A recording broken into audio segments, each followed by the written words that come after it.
Welcome back to MacStories Unwind. I'm John Voorhees, and with me is Federico Viticci. Hi, Federico. Hello, John. How are you? I'm doing really well. I bought more potato chips, Tici. More? You bought more? I got the pepperoncini chips. I told you it's not pepperoncini, it's peperoncini. Pepperoncini. Okay, I was close.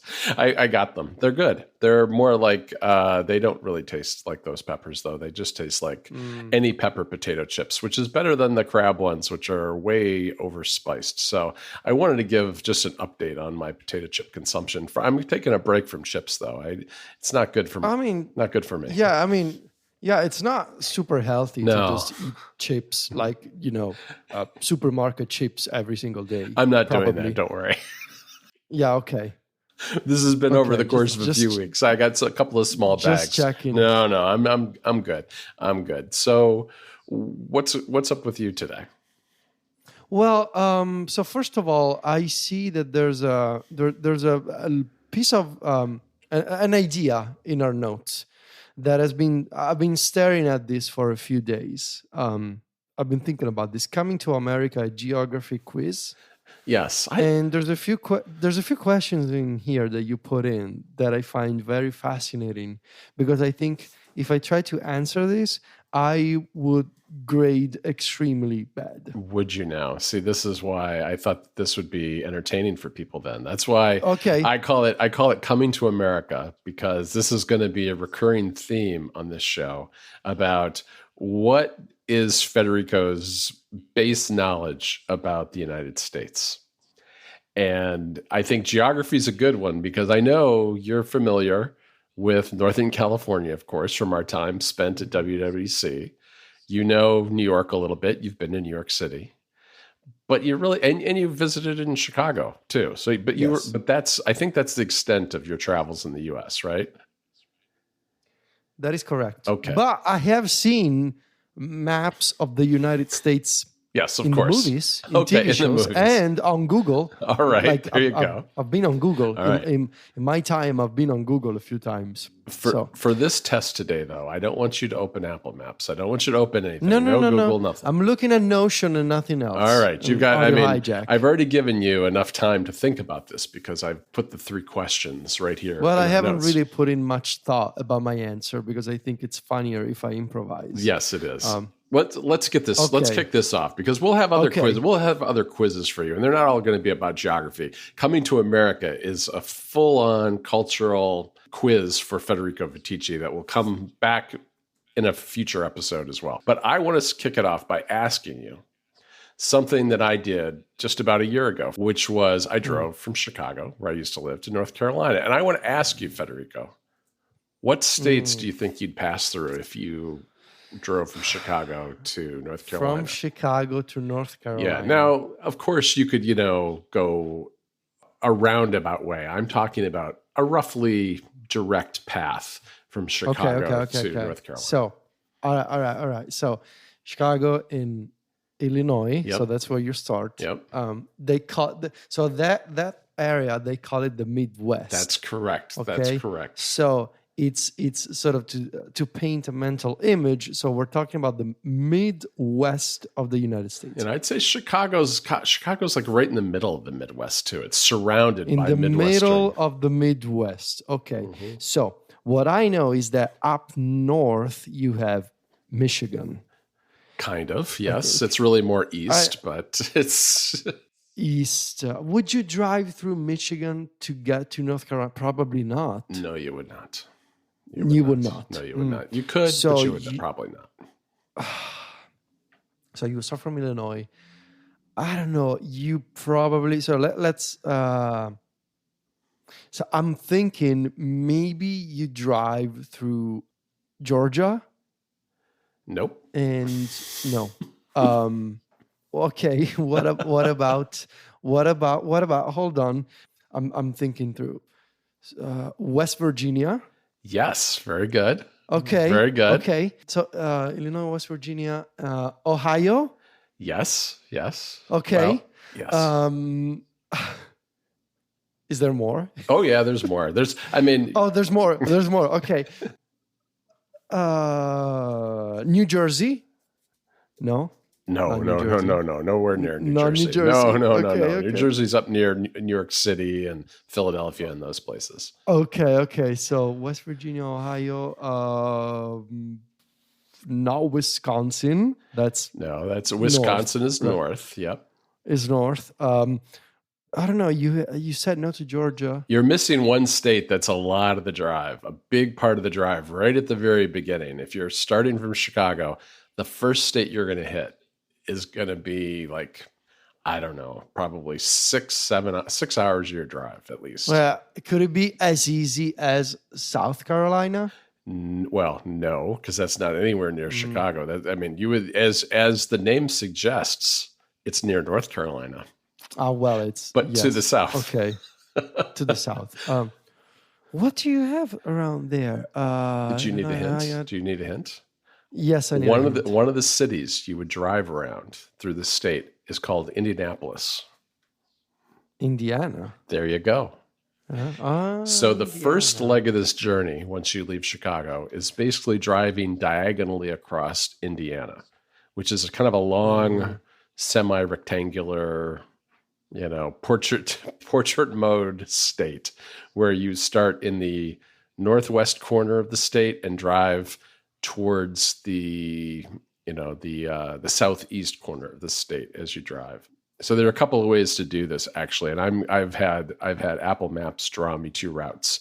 And what I would do, the couple of times that I did it, is when I got to Indianapolis, I would take a hard left at Indianapolis and head east, which is when you would then head into Ohio, which you've already mentioned. So you got that part right. Yes. You go through a place called Dayton, Ohio, which is a smallish city in Ohio. Okay. Then you go from there.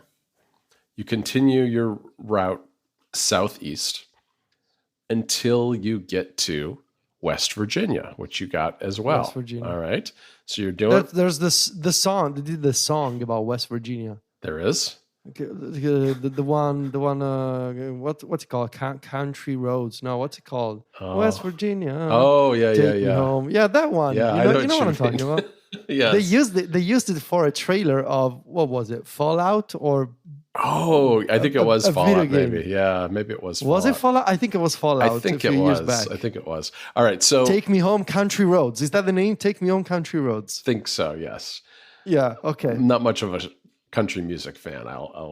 We should talk about this because I'm fascinated by country music. Jennifer actually has gotten into country music a little bit, which is really horrifying to me.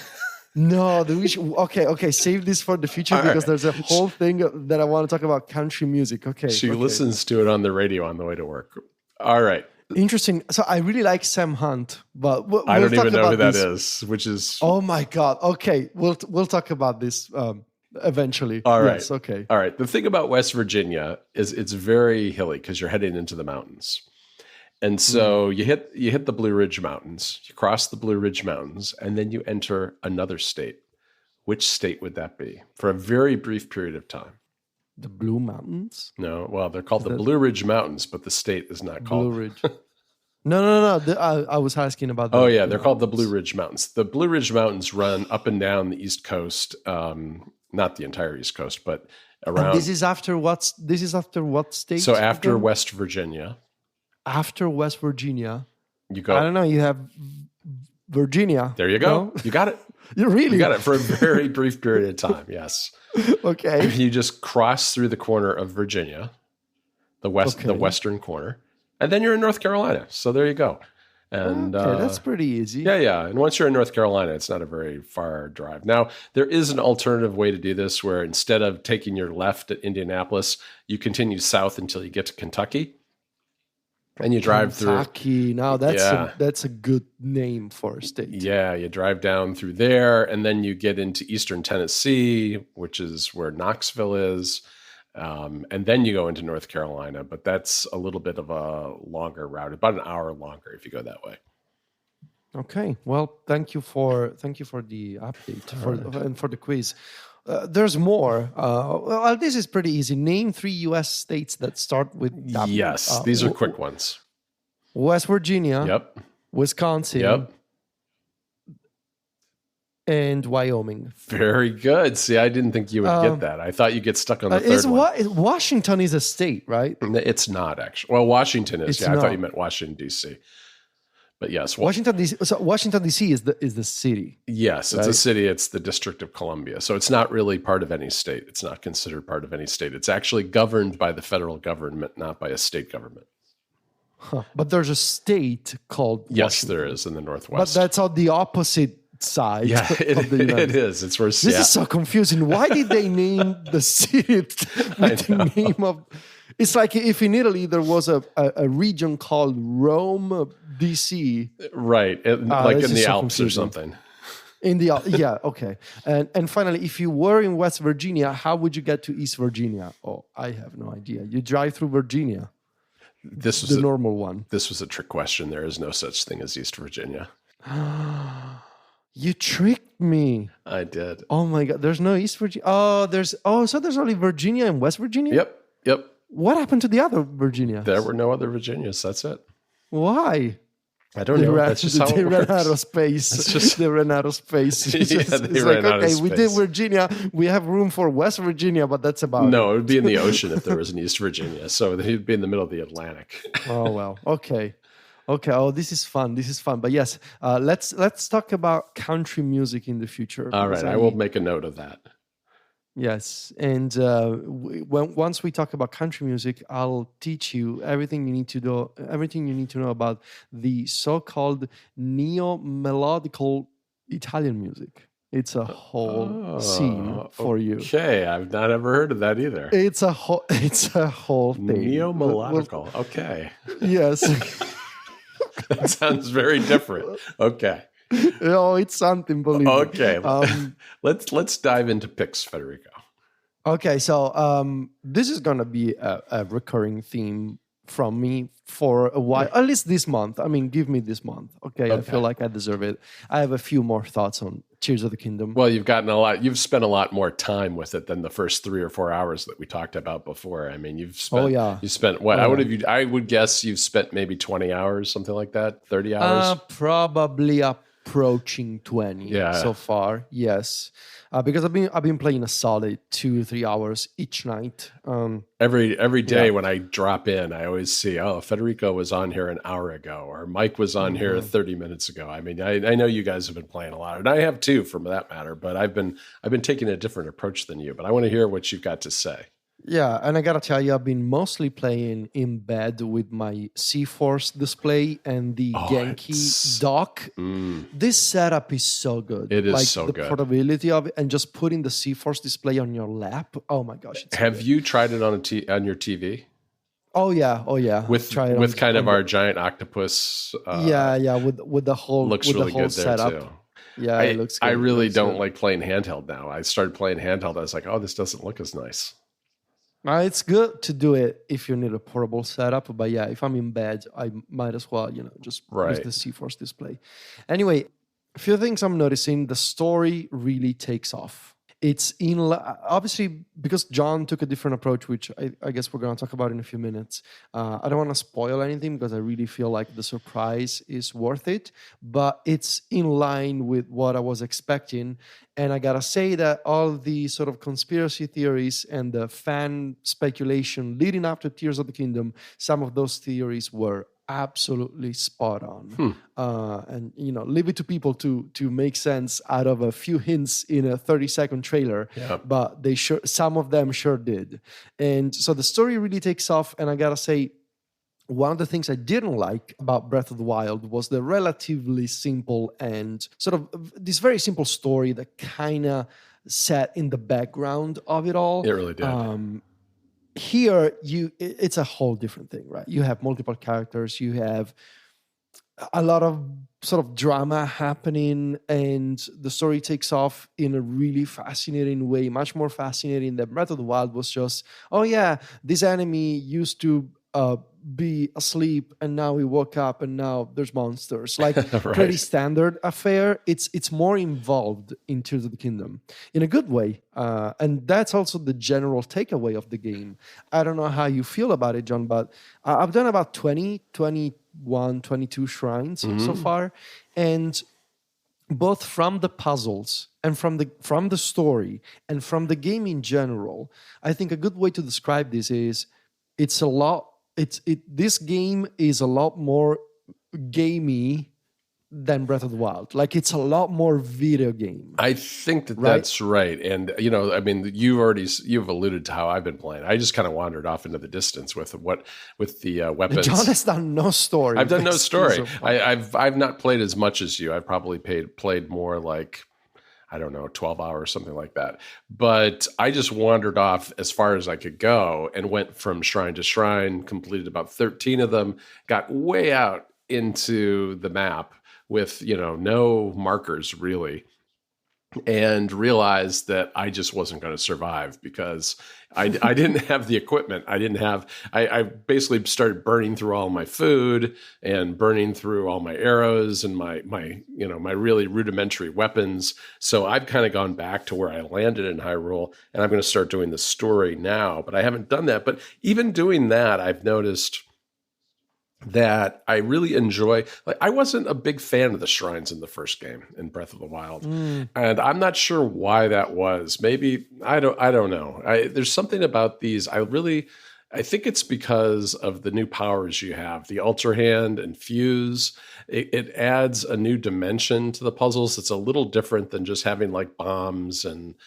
stasis and freezing stuff. I don't know. I just find them more compelling as puzzles. And so I've enjoyed that. I found that there's the landscape seems to be populated a lot more, at least with monsters. Yes.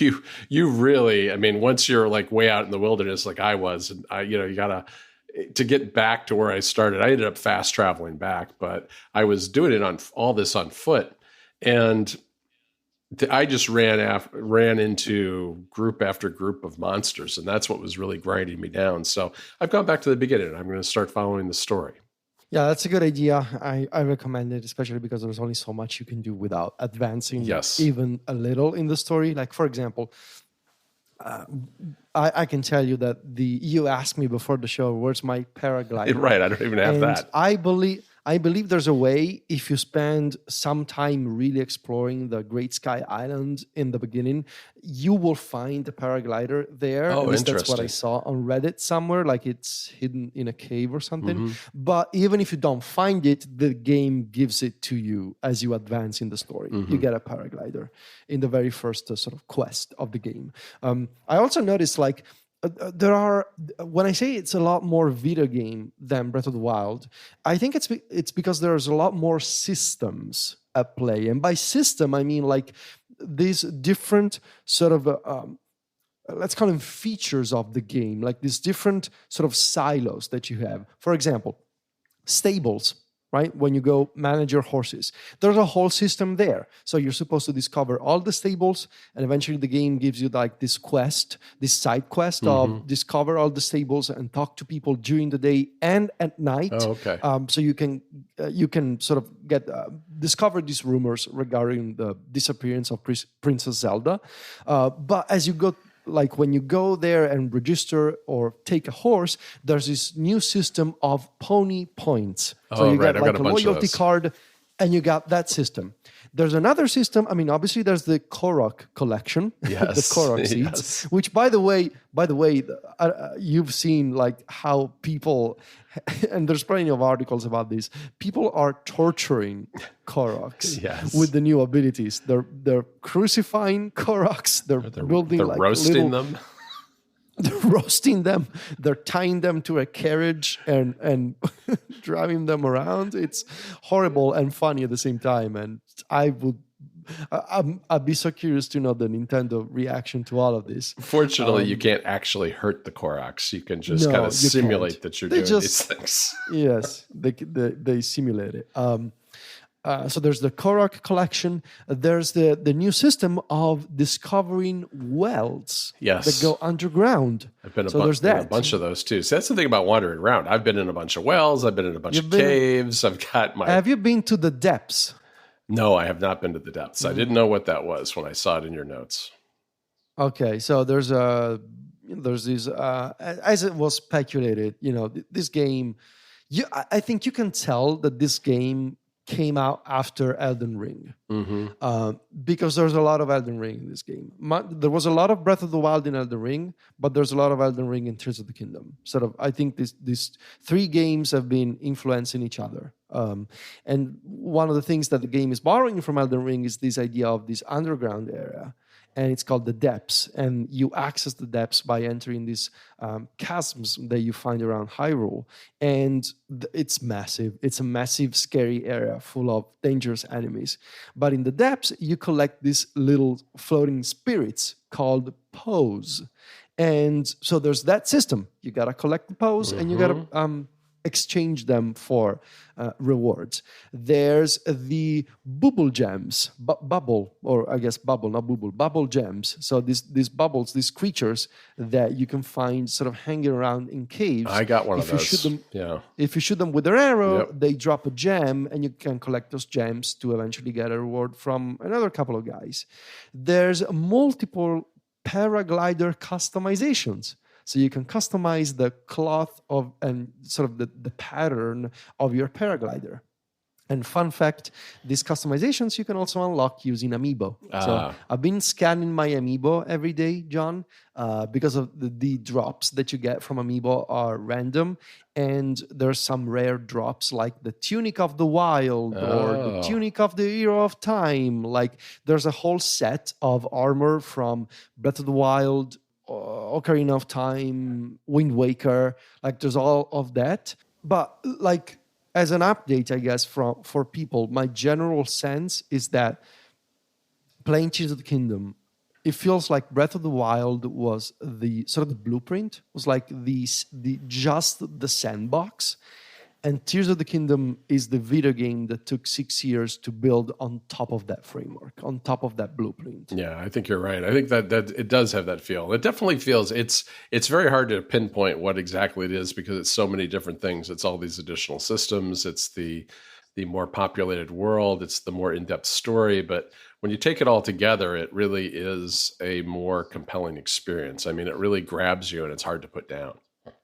And I think they've done such an excellent job, sort of as like I posted about this on Mastodon, but for so many years I have seen, and I've been one of those people saying, "Oh man, I wish I could replay Breath of the Wild for the first time all over again, sort of erase my memory of Breath of the Wild and play it again." And Nintendo literally answered that question with Tears of the Kingdom because it's Breath of the Wild, but it's also not, right? Because so many things have changed, whether it's different structures or people or seasons or just new ruins that have appeared because of the upheaval in the story. It's the same but different, right? And it feels new. And when you take all of those things together, the systems, the abilities, the story, the music, the new side quests, the new, all the new things you can collect, all together, it feels like, I'm playing Breath of the Wild for the first time again because it's familiar, but it's totally new. Yeah, it doesn't suffer at all from being set in the same map because there's so much more. I mean, it really feels it's familiar, but it's also new at the same time, which is what I really appreciate about it.